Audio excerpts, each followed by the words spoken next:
The Philippines, a country well known for its history, a history filled with hardships and strife, especially to its own people. Faced with prejudice, abuse, violence, and hardships, this country and what it stood for prevailed. This episode, we tackle the conflicting and ambiguous events of 1872's Cavite Mutiny, a historical event vital to the timeline that led to the uprising of the Filipinos against their Spanish rulers, an event often believed to be conflicted between two perspectives, the Filipinos and the Spanish perspective. Join Nathaniel Drake, your seasoned journalist, as you tackle and learn about the history of Philippines, recorded and unrecorded events in the company of professionals and experts, and first-hand experiences of the exact locations where they happened, and learn something yourself. This is Echoes of Dissent, the Spark of a Revolution.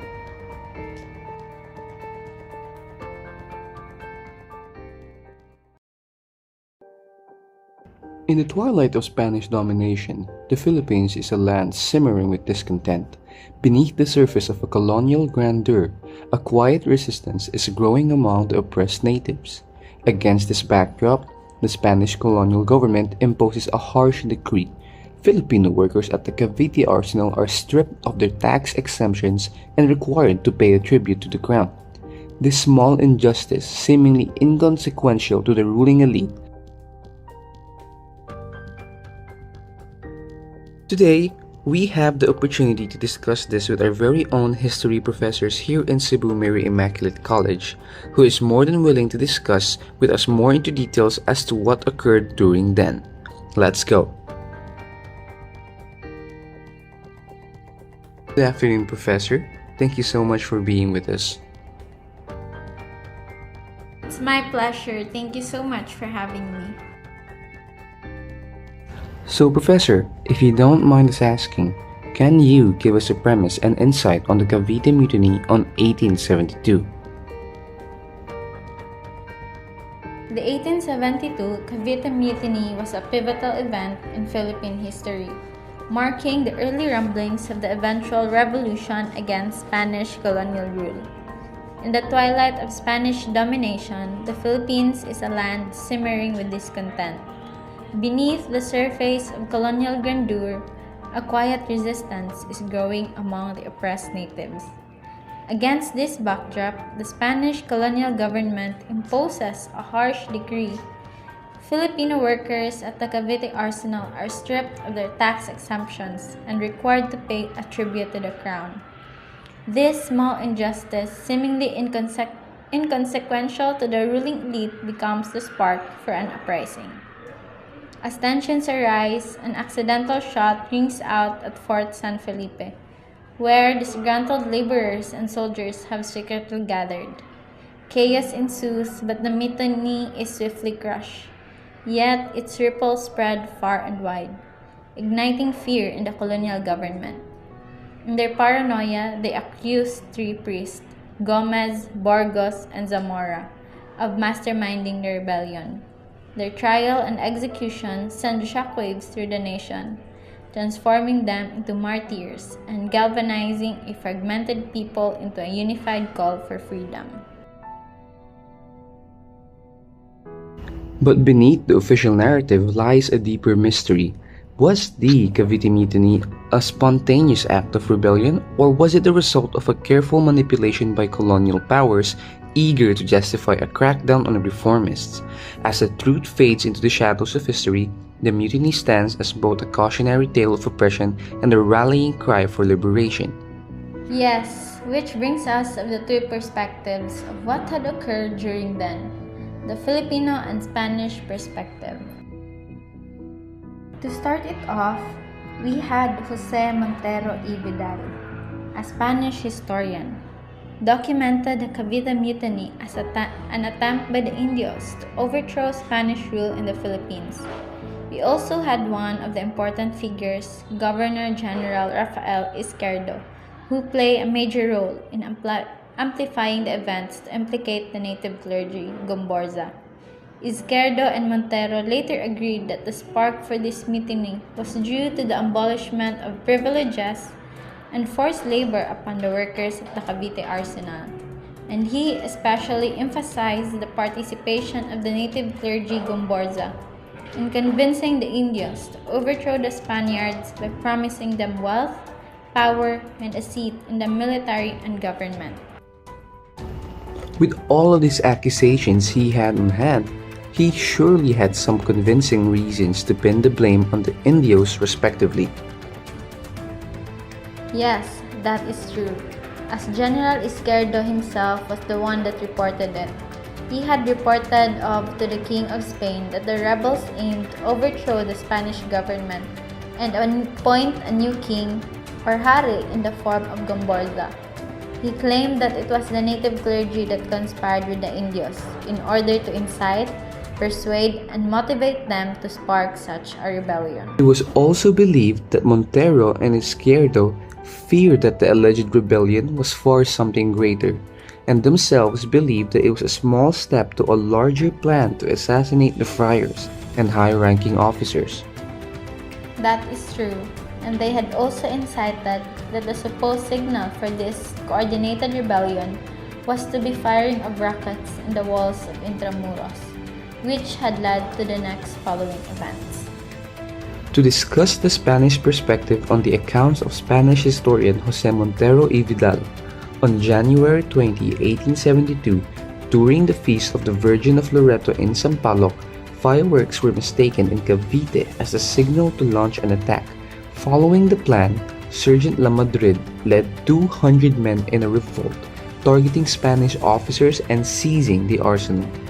When Governor General Izquierdo heard the news, he swiftly sent reinforcements to crush the revolt. The mutiny was quickly quelled when expected support from Manila failed to arrive. Lamadrid and other leaders were killed, while Gomburza, Fathers Gomez, Burgos, and Zamora were arrested, tried by a military court, and sentenced to death by strangulation.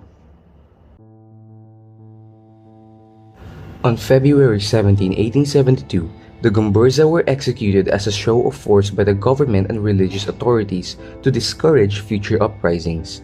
Though tragic, this event became a pivotal moment fueling Filipino nationalism. However, the accounts given to the event by Filipino scholar Dr. Trinidad Hermenegildo offered a different perspective. In his account, he indicated that the event was a simple revolt by native Filipino soldiers as a response to the injustice, inequality, and abuse they had faced under the Spanish colonial rule. Travera himself blamed General Izquierdo's harsh policies, such as the abolishment of exceptions from taxes, forced labor, and halt of supposed political fronts. On January 20, 1872, around 200 men, including soldiers, laborers, and Cavite residents, led by Sergeant Lamadrid, rose up, killing their commanding officer and other Spanish officers. The rebels expected more support from the army, but it never came. When the news reached Manila, General Izquierdo quickly sent reinforcements, and within 2 days, the mutiny was suppressed.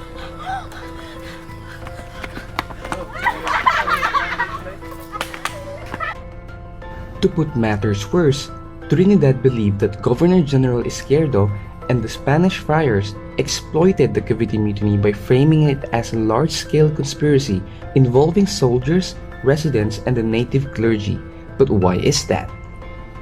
Travera noted that during this period, Madrid had plans to limit the influence of the friars, which led to motivate the friars to retain their position. Fearing a loss of influence, this is what led them to exploit the events of the Cavite Mutiny to their favor. Sadly, Travera noted that Madrid had accepted this narrative without thorough and proper investigation. Many educated Filipinos were sentenced to life imprisonment, while the native clergy, Gomburza, was imprisoned and executed on February 17 of 1872. We are joined here today by Professor Johnson.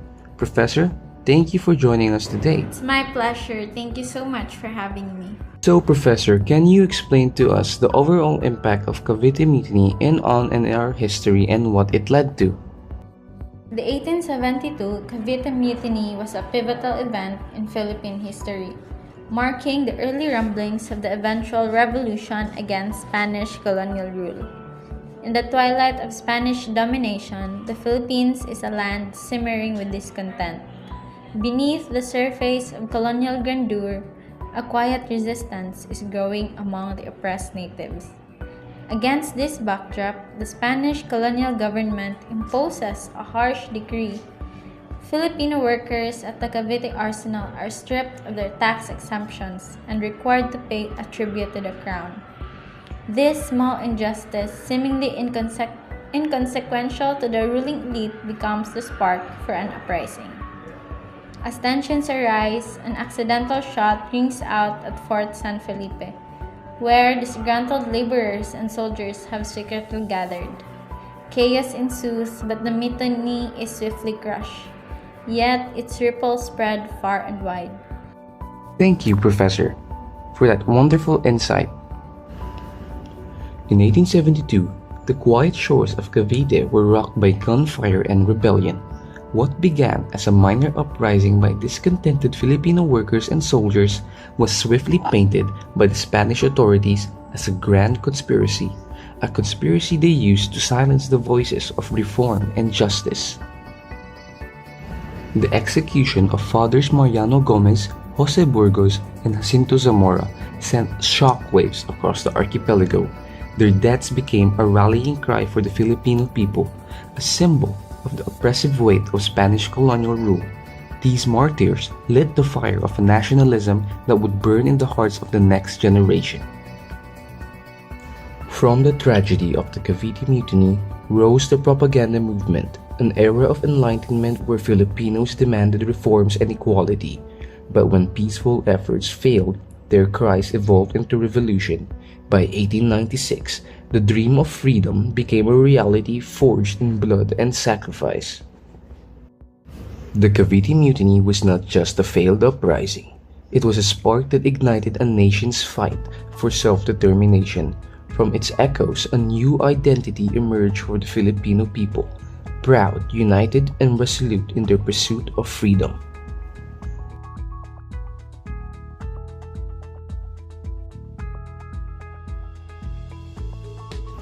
Though the mutiny's cries were silenced, its legacy lives on, reminding us that even the smallest acts of resistance can shape the course of history.